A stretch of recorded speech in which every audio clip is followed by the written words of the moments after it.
Thank you so much for joining today's Lunch and Learn, and happy lunchtime for those on the East Coast. For those on the West Coast, maybe happy breakfast. So excited for you to be tuning in for today's Lunch and Learn with an incredibly inspirational woman, Reshma Saujani, who's on here. Before we go right into questions, for those of you who've joined these in the past, you know what I'm about to say. For those of you who are new, welcome. Over the next hour or so, I'm going to be asking Reshma a bunch of questions about her career, about advice she has for college students and recent graduates today. I'm really excited to hear more about her stories and, advice she has. Great. So with that, let's turn it over to Reshma. Thank you so much again for joining. This is so exciting for me. You are a huge inspiration for all female founders, but certainly, a lot more than just that. And as you can see from people tuning in. So thank you so much for joining. Oh, thank you for having me. I'm so excited to be here, Liz. Awesome. So let's start with, everyone here has your bio and knows a little bit about you, but would love to hear, just in your words, a little bit more about Girls Who Code. Obviously, you founded it, you're the CEO. Tell us a little bit about it, and then we're going to go into how the heck did you start it? So, it's a movement to close the gender gap in computer science and technology. I started it as someone who wasn't a coder, right? And we'll talk a little bit about that. And the goal is to get more girls interested in computer science. When I started in 2012, there was a lot of conversation of it's a pipeline problem. It's a pipeline problem. We don't have enough young women who want to be computer scientists. And so the program that we designed was to have immersive summer programs that we hosted inside technology companies that were free, where half the girls were Black and Latina and half the girls were under the poverty line. And then as we grew, we started running after school programs. So we have about 10,000 Girls Who Code after school clubs across the country. And those are for third graders on up. And most recently, we've been launching college loops, Girls Who Code college loops, because there is an attrition problem for many women who are declaring STEM as a major in college. And we thought that sisterhood, community, bravery could actually help reduce that attrition rate. Wow. Okay. So you started a nonprofit, and we were collecting RSVPs. Some people wrote in saying, I really want to attend because I want to start a nonprofit one day. And Reshma started one of the most successful in the world and most impactful in the world. So how does someone even start a nonprofit? How did you come up with the idea to do this in the first place? So one thing I want to tell everybody, and my friend Jack Dorsey taught me this. He said, listen, a lot of us think that we have to be experts on a problem, right, in order to solve it. And that's just not true. You simply have to have intellectual curiosity for solving a problem, and you have to have passion. And so for me, I started Girls Who Code after I had run for Congress and lost. I basically did what Ocasio did, except, she won and I lost. I did that 10 years ago.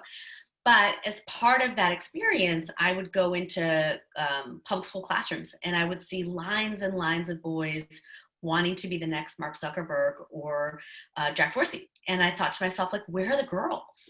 And so when I lost, and I lost spectacularly, it wasn't even close, less than 19% of the vote, I said, of all the problems that I'm excited about solving, of all the things that are engaging me, I kept thinking about this one, the lack of girls going into computer science. And so I had never started a nonprofit before. I was never a CEO of more than just my campaign.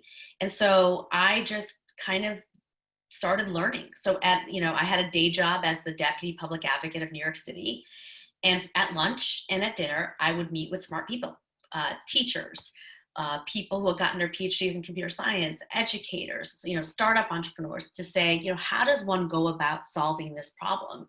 And after 2 years of just thinking about it, writing about it, I was ready to go launch it. And I remember in that process, somewhere along the line, I thought, Girls Who Code, that's a great name. And I went on GoDaddy.com and I bought it for $1.99. And part of, I think, how entrepreneurship happens, I always say, it's for me anyway, I told too many people. I'd go to a dinner party and people would be like, what are you working on? I'd be like, oh, I'm trying to teach girls to code. And before that, I had just told too many people. And so I couldn't go back. And so I had taken one step and then another step and then another step and then another step. And before I knew it, I had built, one pilot program with 20 girls in a friend's conference room. I taught them how to code in 2012. And in that moment of seeing them flourish in the classroom and seeing them be change makers, I was like, oh, I'm onto something. I want to build this. Awesome. So I do want to learn more about like how you guys are changing with COVID. What are new programs you're doing? But stepping back, let's talk about you first in college. Like, who were you in college? What was your MO? What do you, look back and you almost wish you knew back then? What did you want to be when you grew up? You know, it's funny. I feel like this, I've kind of been the same person since I was 13, meaning like I led my first march when I was 13 years old.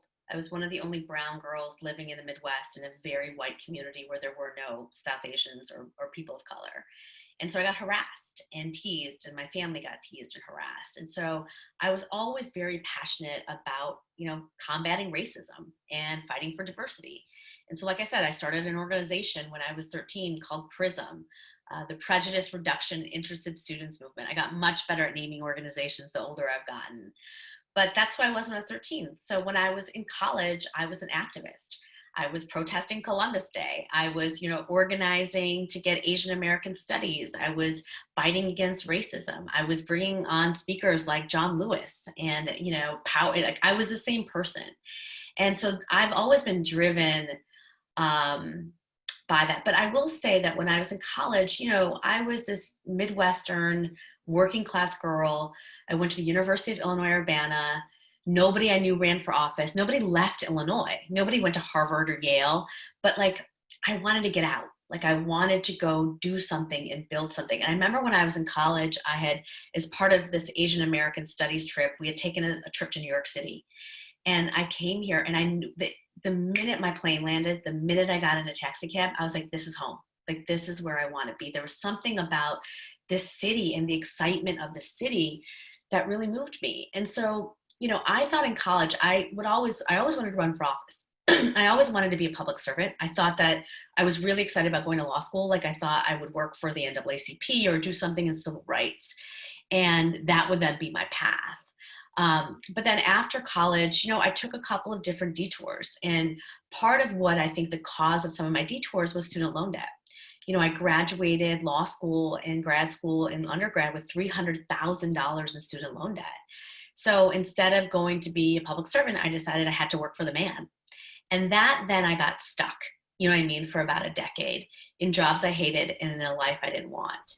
And it took me until I had some amount of financial security and some amount of sense of like, this is it. Like I'm now in my mid-30s and I'm still that 13-year-old girl who wants to change the world and I'm not changing it. Yeah. And that's what led me to run for office. Just out of curiosity, because you mentioned student debt, and obviously a lot of people watching certainly can relate to that, given statistically most college students are going to graduate with some kind of debt. How should someone think about that versus going into a career path like yours, whether it's going straight into a nonprofit or going into public service where you're not going to make the money? Yeah. You're a software engineer who learned how to code through Girls Who Code. That's the one thing I would change. I think I naively thought, I'm still paying my student loan debt, FYI, right? And I'm in my, early 40s. So, and I've, made some money, right? But it's there, right? I don't think I researched enough about like my interest loan rate, how long it was going to take. I had put a lot of my expectations on my family. My parents came here as refugees and it meant something to them when I worked at a law firm and I made, a couple $1,000 a month or whatever it was, right? That was a big deal. And so I never wanted to disappoint them, even though I was dying inside. So I think if I had to do it all over again, I would have ended up here faster. I wouldn't have, I don't know. I mean, I'm not going to say that I didn't gain a lot from working in the private sector, because I definitely did. But there was a lot of years where I spent woulda, shoulda, coulda, and I wish I got to public service faster than I did. Wow. And part of that is just accepting that you're going to carry a lot of student loan debt and you're going to carry a lot of the burden of student loan debt. I think the difference was for me though, then, I think for a lot of women of color, definitely who were born and, grew up in the 80s and 90s, we felt like we had to credentialize ourselves. So I felt like nobody would take me seriously if I didn't have that law school, pedigree or that grad school pedigree. And so I gained a lot of debt. Whereas now when I hire people, I don't care where they went to school. I couldn't even tell you where 99% of my staff went. I couldn't care less. I care about like, are you a hustler? You know what I mean? What experience have you had? Like, are you a go-getter? And so for me, I would have gone into those life experiences of starting organizations or starting companies rather than maybe, I'm not a practicing lawyer. You know what I mean? I'm not working as, a public policy professional yet. Like, none of my degrees actually are representative of my career. So it's interesting. Actually, you mentioned, you look for hustlers and go-getters.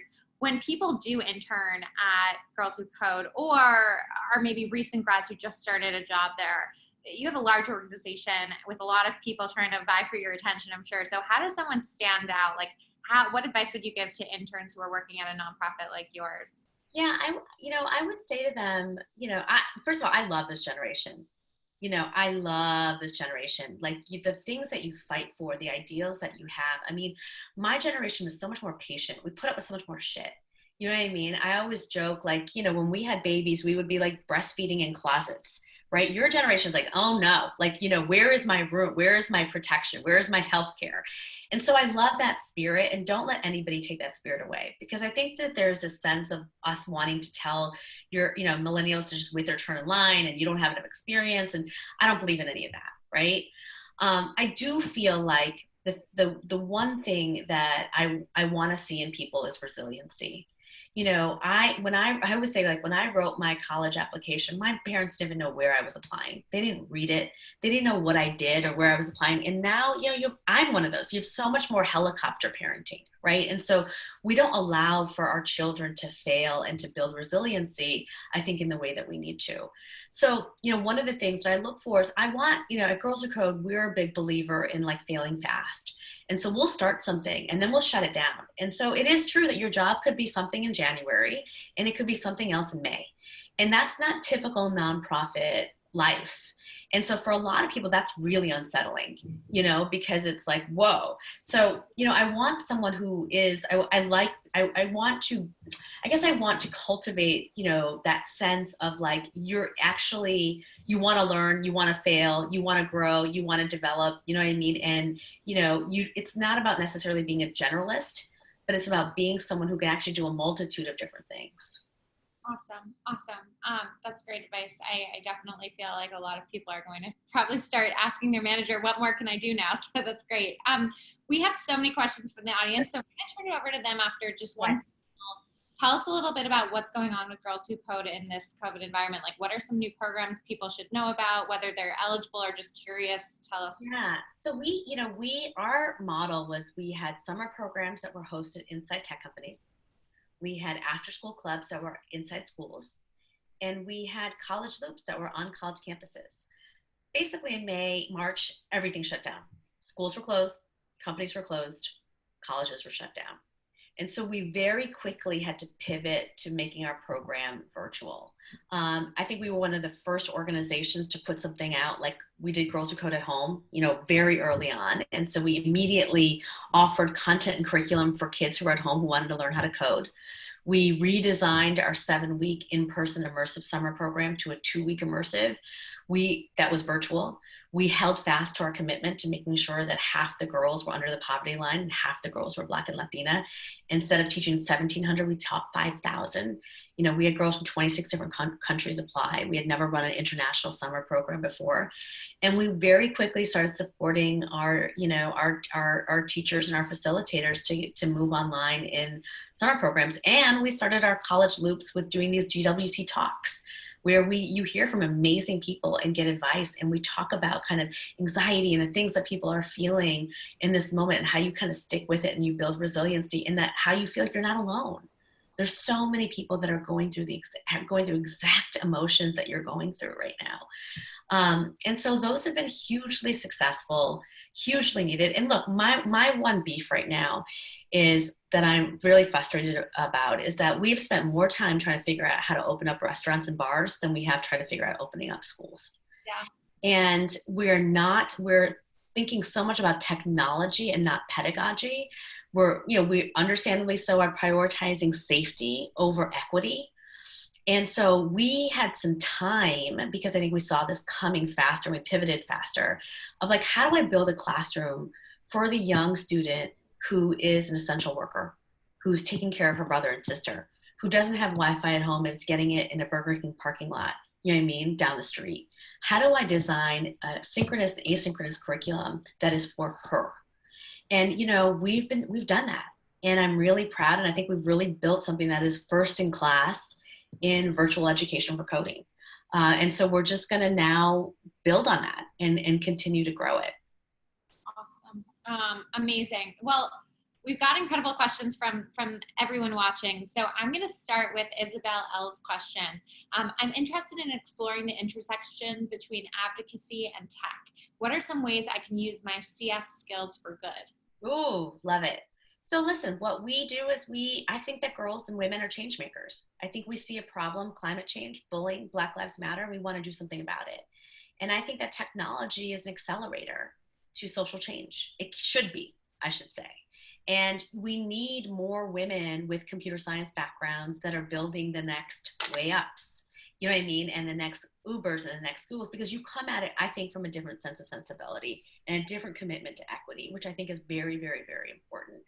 So I think thinking about, like, again, the problems that you want to solve and how technology can help you solve them is really important. The second thing is, like, let's be honest. I mean, one of the things that I've learned at Girls Who Code is that when I started Girls Who Code, I really believed tech companies telling me that it was a pipeline problem. That if I taught enough girls, if I taught enough people of color, that they would hire them. And I call bullshit on that.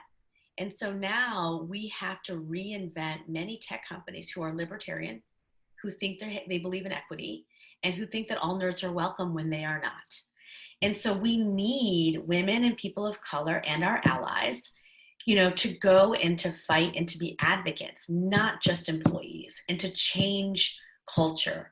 And there's a big resistance that you're seeing from many companies that are shutting off protest, that are silencing dissent, right? That are making it harder for people to speak out in the workforce because it doesn't suit them. And so I think that, like, what I'm trying to do with my students is not only train them to code, but train them to be advocates, to protest, to be brave, to use their voice, to speak out and to speak up. Because, you know, we are on the cusp of serious revolutionary change across every industry.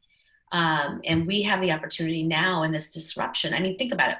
All of those young people who put their lives on the line to protest for Black Lives Matter and to protest against, you know, the murder of a Black man, you know, and so many Black lives across the country, they put their lives on the line. But guess what? We're finally having a conversation about police reform and defunding the police. Like, it actually makes a difference. You know what I mean? It really makes a difference. Advocacy makes a difference. So true. I certainly, in my lifetime at least, have never seen advocacy result in so much change happening so quickly. Not nearly enough, and certainly only at the very start, but it's true. Awesome. All right, this next question is from Carly at Gonzaga. She's curious how you've dealt with working in a male environment that does not always value a woman's opinion, especially maybe when you were at the law firm, et cetera, where it can feel like we have to prove ourselves to our managers or coworkers, maybe more than some of our male counterparts. Look, I think that, like, and I write about this in my book, Brave Not Perfect, you know, we've been socialized to be people pleasers. You know what I mean? To say the right thing, to not basically rock the boat. And so for so long, we've been silencing our opinion. And, you know, what I talk about in the book is, like, you know, the bravery that we need from women right now is not like saving a baby from a burning building or even running for office. It's the everyday bravery that when someone bumps into you in the street, that you say, excuse me, instead of, I'm sorry. You know, the everyday bravery when someone makes a microaggression to speak out and say something about it, right? And we have, like, not been raised. It's not crazy that we don't do this. I mean, this is the way that we've been socialized to be. And so part of what that is, you know, trying to figure out how to say what you need to say, you know what I mean? Without worrying about how people are going to feel or whether they're going to like you. And the second thing is about, you know, imposter syndrome and shutting off that voice in your head that tells you that you're not good enough, that you're not smart enough. I remember when I finally got to Yale Law School, I had applied 3 times before I got in. And I remember sitting there in this constitutional law class, right, where I thought everybody around me was they were from private schools and they were smarter than me and, you know, more pedigreed. And I just never had the courage to just raise my hand. And every day I would hear other people say the same thing I was going to say. And I would walk out of that classroom and I would feel bad about myself. And I would ask myself, do I belong? You know, now flash forward, right? You know, 20 years later, I'm on the board of Harvard, right? It's like, but how that has happened is I believe that I belong. I believe that I am good enough, that I am smart enough. And here's the thing, we already are. You know, one of the conversations that we don't talk enough about is mediocrity of men, right? And we immediately assume that somebody has allowed us to sneak in through some program or some grace. And it's simply not true. And it's one of the things that I'm really, really, really working with women on is that, like, why do we have to question whether we belong? We belong. We're twice as smart, twice as good, twice as prepared. You know what I mean? And so we have to stop questioning our right and our excellence. It is so hard for me to imagine you struggling to raise your hand. God, yes. I mean, look, I still feel, you know, I still have imposter syndrome. I still, you know, wonder if, you know, that's going to happen, or am I good enough? Am I smart enough? Do I sound weird? I mean, it's so funny. Last week, I interviewed Melinda Gates for this Girls Who Code speaker series, and this plant was like a lot closer to my head. So it looked like it was coming out of my head. And the entire time I was like, oh my God, the plant. Not like, wow, I just interviewed Melinda Gates. You know what I mean? We just had an amazing conversation. How awesome is that? The plant, right? And so we do this stuff to ourselves. And I do. And I'm writing books, you know what I mean, and leading revolutions on this. And because it's so ingrained. And so it's a constant, that's why I say bravery is a muscle. It is a constant need to just, to work on it. Awesome. We just got a question from someone anonymous, and I love this question.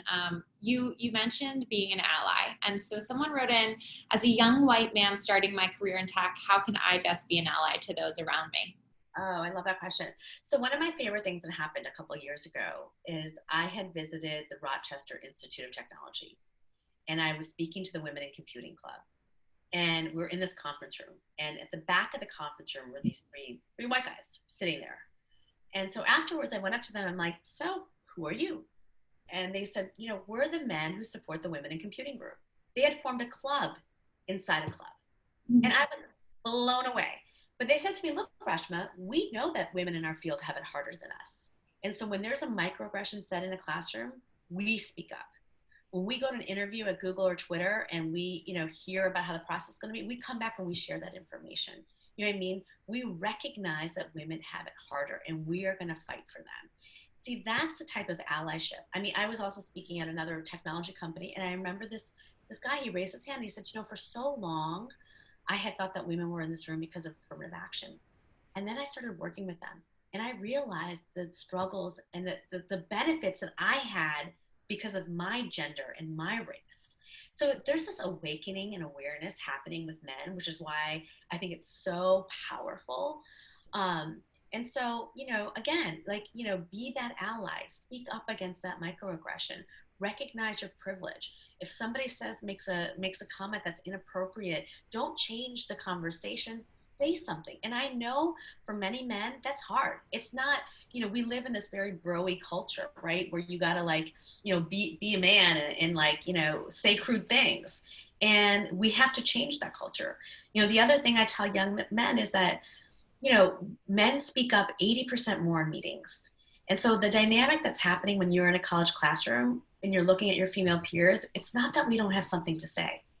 But what's happening is we're perfecting the question. We're thinking about it. We're asking ourselves, does that sound stupid? And only to never get the chance to ask. And by the time we do, your hand is all the way up in the air, all 10 of you, right? So give us a beat. Give us a beat. Give us our moment to be brave. And, you know, I've shared this with a lot of young men. They're like, oh yeah, I didn't get that. And they've been practicing it. And I think it's really powerful. Awesome. Olivia, who goes to Macaulay Honors College and perhaps maybe is a future nonprofit CEO herself, asks, do you find that the skills you gained from being a lawyer are transferable to your career as a nonprofit CEO? Absolutely. I mean, the things that I gained as a lawyer is I learned how to formulate my thoughts, right? I learned how to think. In many ways, I learned how to think as a computer scientist. I learned how to problem solve.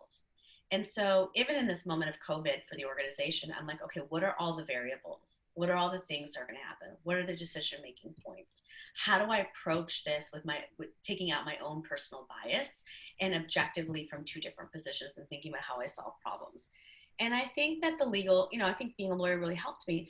But to be honest, like I really wanted to practice as a civil rights lawyer. And when I went to law school and graduated, back then, it's crazy to think that this was a big deal back then, but I remember Bush had won, not Gore. It was this huge constitutional crisis. In my mind, I was like, oh, no way am I going to go work at the DOJ. You know what I mean? And so everybody in my class went into the private sector instead of the public sector. And then once you went into the private sector, it was very hard to then go back into the public sector. And so I still wish that I did have, I actually did have some of, did get a chance to go work in the public sector. But I am happy that I got to practice as a lawyer. And I think a lot of those skills that I gained have really benefited me. And I loved law school. I loved it. I loved every minute of it. Awesome. Awesome. There are so many good questions here. This is so hard. Okay, so speaking of kind of public and private work, Liz H. from University of Michigan asks, a lot of public work or nonprofit work can be mentally and emotionally taxing. So how do you personally avoid burnout and keep the resiliency that you clearly have when your personal and professional life can be overwhelming? Yeah, wow, great question. And you have so much going on. So how do you do it? Going on? Look, and I write about this in Brave and Perfect. I mean, you can't be brave if you're tired. Like you will never pick the braver choice if you're exhausted. And I think all of us are exhausted right now. I am so exhausted. You know what I mean? I was supposed to be on maternity leave. I have a 4-month-old baby and I am up, in the morning, calls all day. In between calls, I am doing laundry. I am making food. I am figuring out schedules, I am just balancing. And then I'm, not only a CEO, but I'm a mental health counselor for many people right now. Many people, my family, my friends, etc. So it's a lot. And one of the things that I've learned, I think in this moment, and then just generally is I've tried to protect my routine. So one of the things that I learned after I had a baby, someone told me as a mom, you get one thing and you get one thing for yourself. And so like the thing that I picked was working out. I love to run. I love to exercise. And so now no matter what, I work out in the morning and I try to pick a time actually that is the most inconvenient for everybody else. Oh. Because what I think many of us learn how to do is we do us at a time that works for everybody else. And it's actually then becomes another thing that we have to do rather than something that we actually enjoy. And so I think that that's really important. I just wrote a Failure Friday post about this. I have a nighttime routine now where every night I have frozen cookie dough. I take out a piece in the morning. You know what I mean? I put it in the refrigerator. 8 o'clock, turn on the oven. You know what I mean? Get out a scoop of vanilla ice cream. Take out my cookie dough that's like kind of half baked. Put it in my bowl and then I lock myself in my room. You know what I mean? And I eat it. So not my dog, not my husband, not my 2 kids. Nobody can bother me. And I feel like I've done something, you know what I mean, for myself at night. And then I can go to sleep and just kind of not go to sleep irritated. So I think that like routine, I think self-care, I'm a big believer in meditation. I'm a big believer in just, again, routine, I think is really, really important. That's awesome. I'm totally going to copy that. So back to coding, and Chelsea, who's a University of Cincinnati student and an intern this summer at Kroger, asked, I'm a woman majoring in chemical engineering and I don't particularly enjoy coding. How can I change that? Where should I start? Here's the thing. I think, again, and this is something I talk about, it's like, sometimes you need a skill because you need to have a skill and you don't have to love it. And I think we get very confused between loving something and being good at something. And those are two very different things. And so I think that everyone should learn how to code because I think coding teaches you problem solving. I have been doing this thing, especially kind of once I started writing my book and now even in post health pandemic is I am moving towards things I don't like. So if I don't like something, I make myself do it. You know what I mean? Like, I don't like cold water. I make myself try to jump in a pool, you know what I mean, of cold water. Like, I don't like, you know what I mean? Like drawing, my son's really into drawing. I've always told myself I'm a bad drawer. I just kind of make myself, you know what I mean? Sit with him and watch these endless YouTube videos to try to draw, you know what I mean? A hammerhead shark, right? And it's just like, I'm hating the whole time. I'm not having fun, but I'm like pushing myself against this mental block that I have. I think many of us have is that if we don't like something, we don't try it. Interesting. So people should just try it? And she asked, where does she start? Like, can anyone just, Anybody can, I mean, I think Khan Academy has great videos. I think Code Academy has some great videos. Scratch is like basic. Get Our Girls a Code book, which is for a 12-year-old that I recommend to adults all the time to just learn the basics. And because I think part of it, and I don't know if you feel this way, Liz, is that if you're ever going to build something, the likelihood of it having some sort of technical bent is very high. And I think one of the reasons why women don't build businesses is because they don't feel like they can have a conversation with their engineers, because they don't feel like they're technically minded. And so it may not be coding, it may be something else, but like get yourself thinking about technical things, because everything is going to involve technology. Yeah, that's great. I also have seen that a lot with like finance. I mean, when I started WayUp, I did not understand the first thing about venture capital. And I feel like a lot of women around me didn't necessarily either, but a lot of men for some reason did. And they were allies to me and they taught me and I learned and I went on YouTube, as you said. And I definitely felt like I had to get really uncomfortable about learning something I was not passionate about, but it was worth it. Yeah, exactly. Okay, so I'm sure you get this question a lot in like when people are interviewing to work for you. But Jonathan from Brooklyn College said, what are your goals with Girls Who Code in the next 5 to 10 years? Where do you see the organization expanding and extending to, whether it's a different space or industry in the fight against gender inequality or social injustice? Great question. I mean, listen, COVID really threw us off. We were on the progress towards closing the gender gap in 2027. 40% of my Girls Who Code alumni got their internships reneged, right? Or their full-time offers taken back. I'm sure you've heard, right? A lot of people probably on this call have experienced the same thing. And so we were just at this inflection point where we were going to have a lot of our young women enter the workforce, and now we've been rolled back. So I am not going to let a health crisis change the trajectory of my girls' lives. So I feel very emboldened right now. And, a lot of the ways that we did things, I mean, when I built many of these programs personally. And so to dismantle them, I had to basically take out the personal and say, what is the world going to look like? And I think if you really look at this, we're not in this for 6 months, we're in this for a couple of years. And I think the gatherings, large gatherings, those are going to be on hold for a while. And we're going to have to get much more comfortable with remote learning. I had this bias, where it's not the bias, but for a lot of girls, like a lot of women, they weren't going to log on to Khan Academy and learn through a video how to code. They needed to be in a classroom. They needed to be with community. They needed to ask questions, right? And so it wasn't the way that many women learned. I do think we're in a different place right now, but that doesn't mean that like we simply have to learn coding through videos. That you still can have, like when we have our virtual summer camps, you still have a teacher there and 2 TAs and a community of girls to ask questions. And you can use the chat function as a way to actually be an equalizer where people feel more comfortable asking questions rather than raising your hand. So how do you look at some of these tools? How do you go back to pedagogy? What are the things that are important to us? Sisterhood, bravery, change making, right? How do you adapt that into the curriculum and figure out how technology can serve your pedagogy? And that's one of the things that I'm thinking about. So some of the remarkable things that have happened is, when we had a place-based learning and we had a program in Menlo Park, there's less than 5% of Black people in that area. And so I couldn't get the diversity that was important to me, because many young women were not going to travel 2 hours from Oakland to Menlo Park to go to Facebook to learn. Now I don't have that problem anymore. I can literally pull up the top 1,000 zip codes of where young Black girls live, and I can go recruit them. And I can put them into a virtual classroom, especially when I design that classroom to meet their needs and their life needs and what's happening in their life at that moment right now. So we are able to tear the walls down, and teach girls everywhere and anywhere, as long as we design it, with their interest in mind. Yeah. And I think that this is something that the educational system is not thinking about, unfortunately, or working on.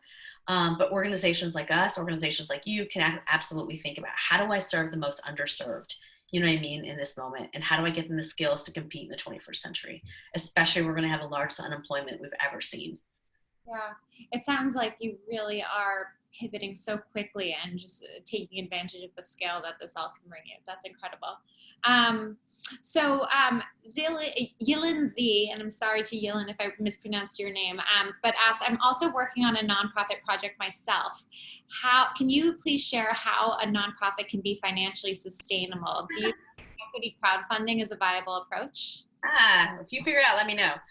Look, I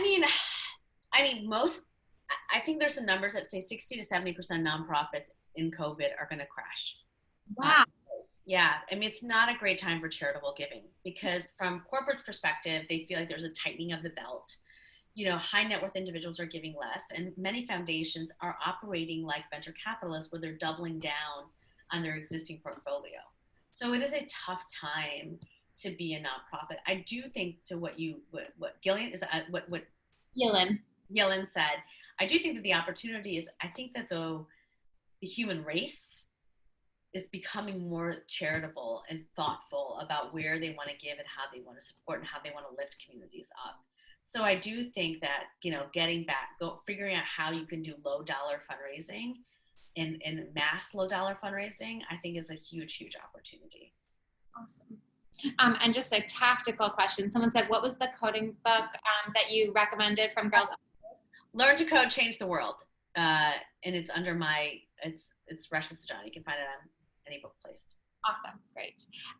Okay. So we have Caitlin from Virginia Tech wants to know, as someone starting out in the private sector, but with a passion for public sector work, what are some best practices for exploring those passions and interests and maybe without necessarily quitting her job?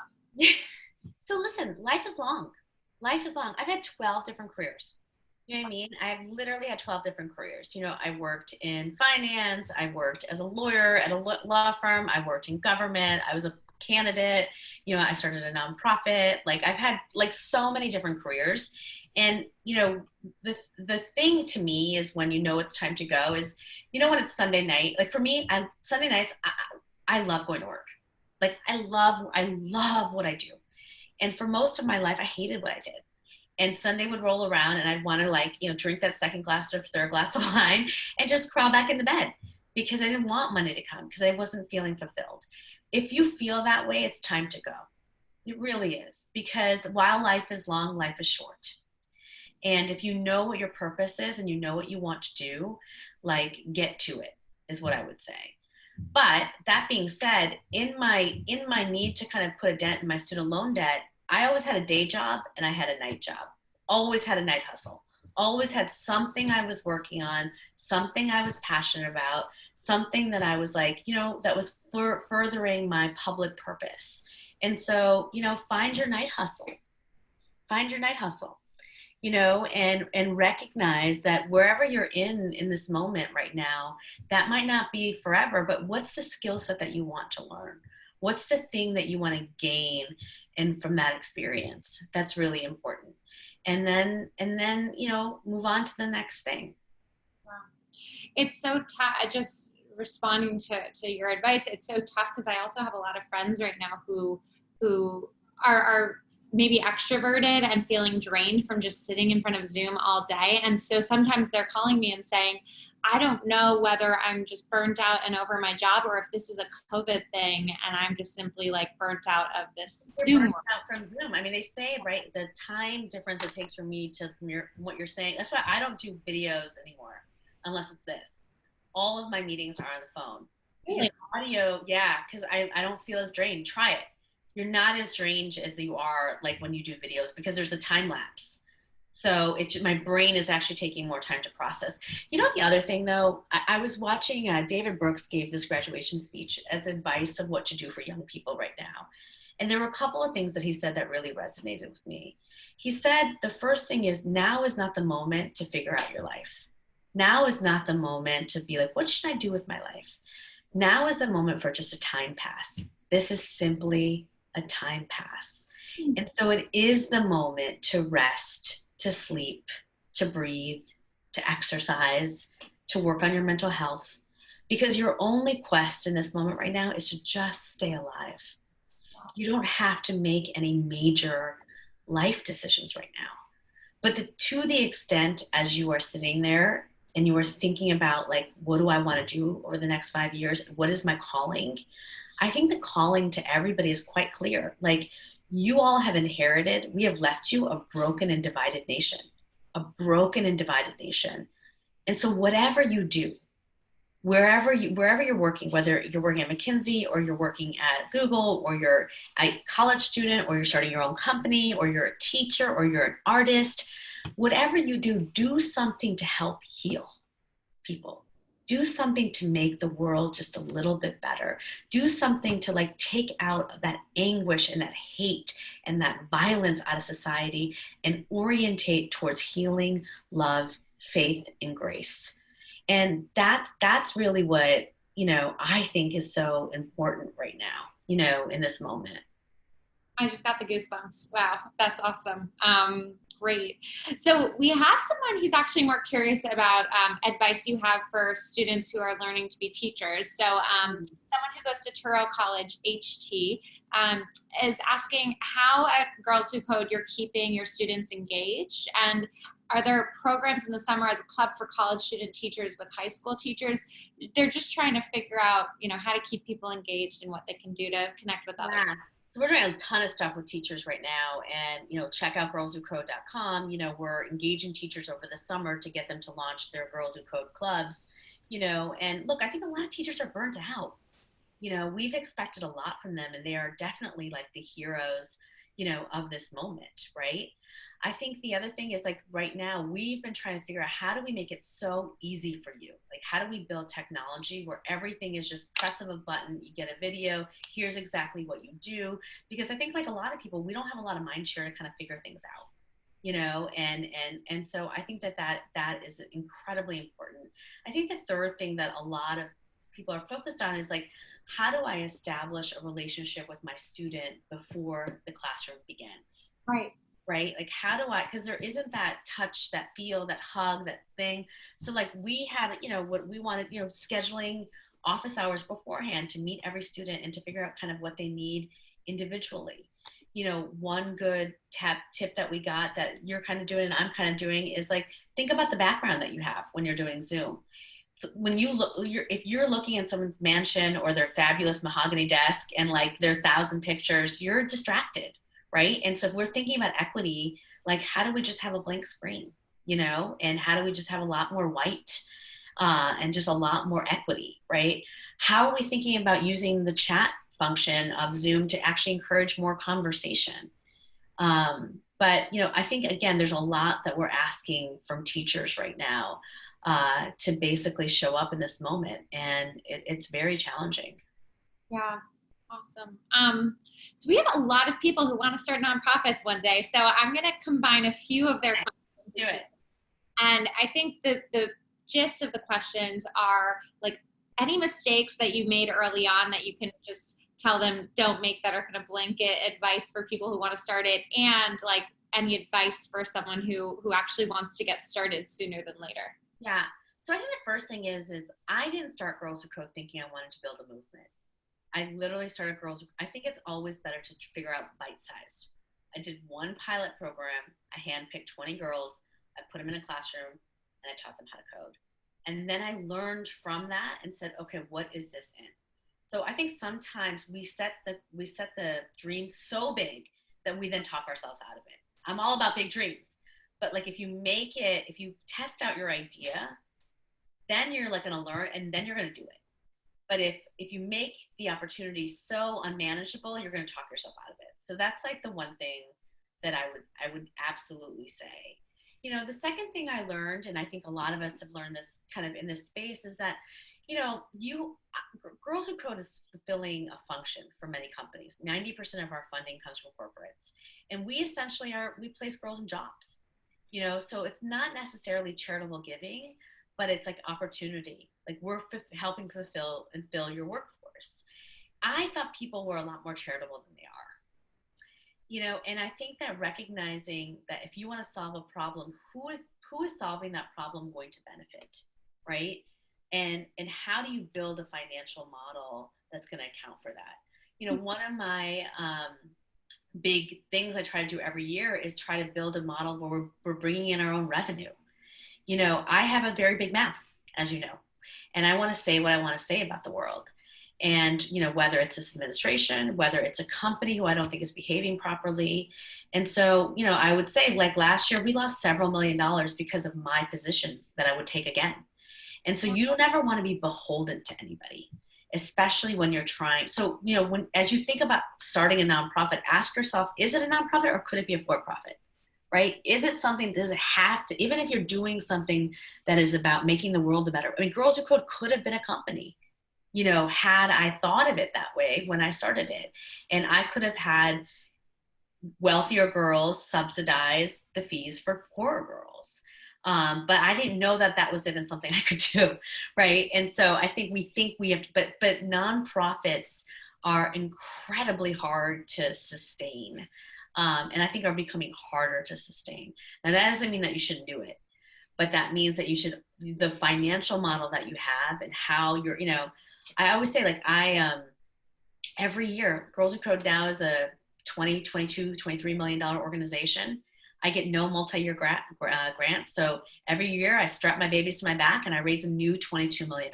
How insane is that to teach girls to code? And so it's very frustrating, you know, meaning the fact that charitable giving is something, especially when you're talking in the women and girls space, we really, and they get less than 1%, like less than 1% of all charitable dollars. Can you believe that? So it's just, it's hard. Now, I'm not afraid of hard things, but think about that as you're building your model, right? Of how you can bring in or sustain yourself. I have raised tens of millions of dollars. I could never imagine raising 20 to 30 million every year. Like that's how, you know, that's how much we've ever raised. I can't imagine raising that. I raised over $100 million. It's crazy. Wow. Wow. Yep.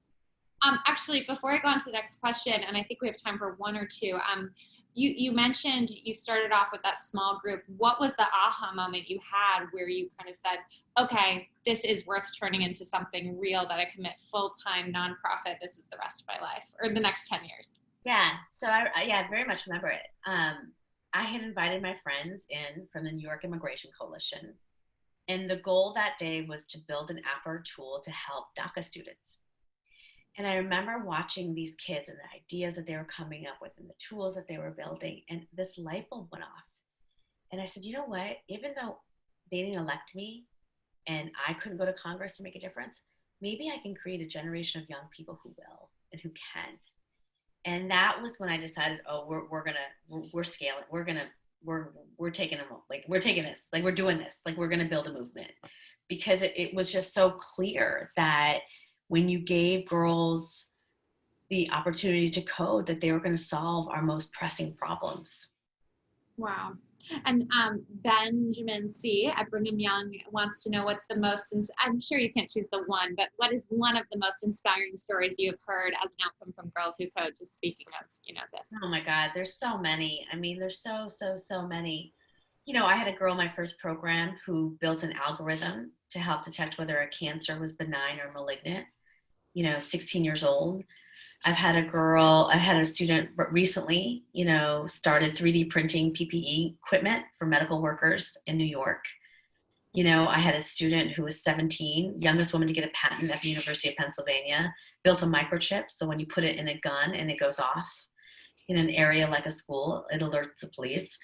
I mean, I had a student who built a game about Harriet Tubman to educate people about her life and her legacy and the legacy of slavery. You know, the amount of tools that they've built for activists like Black Lives Matter or March for Our Lives. I mean, it's interesting, like every summer when I see the things that they're building, it tells me where the world is going. So this summer is a lot about protests, a lot about Black lives, a lot about equity. And so you see what is seeded in that generation and what they're thinking about. You know, 2 years ago was a lot about mental health before we were having a conversation about mental health. 5 years ago, it was all about climate change before you had, you know what I mean? So they're really, you know, the bellwether of they're our consciousness.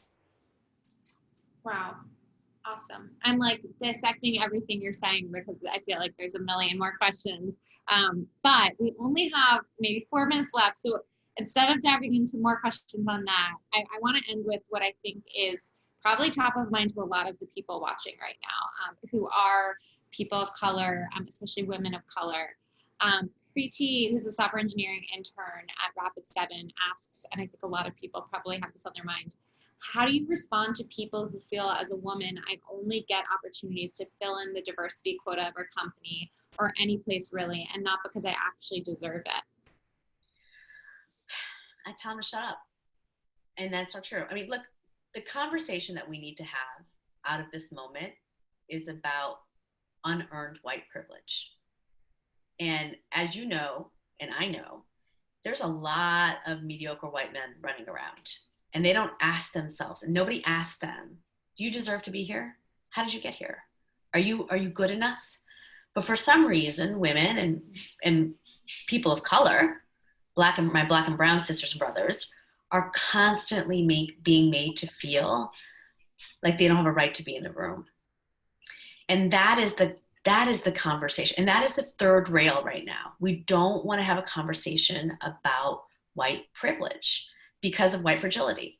And I think that until we dismantle, I mean, when we think about college campuses, 40% of admins are legacy admins. But yet we want to talk about the 6 or 7% of affirmative action applicants who, again, had to work twice as hard, go through twice as much to get there. So I wish that I could actually teach women and people of color to just somehow not to close their ears, right? And to tone it out. It's funny, and I've gotten good at this the older I've gotten, because I certainly in my 20s and 30s would have asked this exact same question. But by the time I've gotten here, I've been in all the rooms. I've been with all those men. I've seen them up front. I've heard about them up front. And I can tell you there is plenty of mediocrity going around. Plenty. And we deserve and we've earned our right to be here. And more likely than not, we are twice as good, twice as capable. No one lets us in. No one's doing us any favors. I think that is the great lie of this moment. Wow, that is a perfect way to end this. That is so helpful. So thank you so much. Before we sign off, how can people follow you? Are you big on Twitter, Instagram? What's your channel? At Reshma Saujani. I'm on Instagram. I'm on Twitter. Go to bravenotperfect.com or girlswhocode.com to learn more about what we're doing. Awesome. And is it too late for people to sign up to join the Girls Who Code movement? I think our last round might still be open. So go to girlswhocode.com and check it out. Amazing. But we're not going anywhere. We're going to be around forever until we solve this problem. Check out our Girls Who Code talks for a lot of so for all the women and male allies here who are in computer science on college campuses, this is a big part of our work that we're doing. So go on our website and sign up for our alumni community and participate in one of our Girls Who Code talks in our community. It's not just for people who've gone through our program. Fantastic, thank you. And to everyone who submitted questions, thank you so much. Just like always, we'll be posting this on YouTube so you can share this with anyone who wasn't able to join. And Reshma, again, this was so fantastic. So thank you, Liz. And I'm so proud of you. I'm so believe in you and everything that you're doing. I have been a Liz fan of WayUp since the beginning. Like what you were ahead of your time. And I think you've created an incredible community, and I'm always cheering you on. That means so much coming from you, so thank you. And again, thank you to everyone who tuned in. Reshma, thanks so much. Have a good one and stay safe. Bye.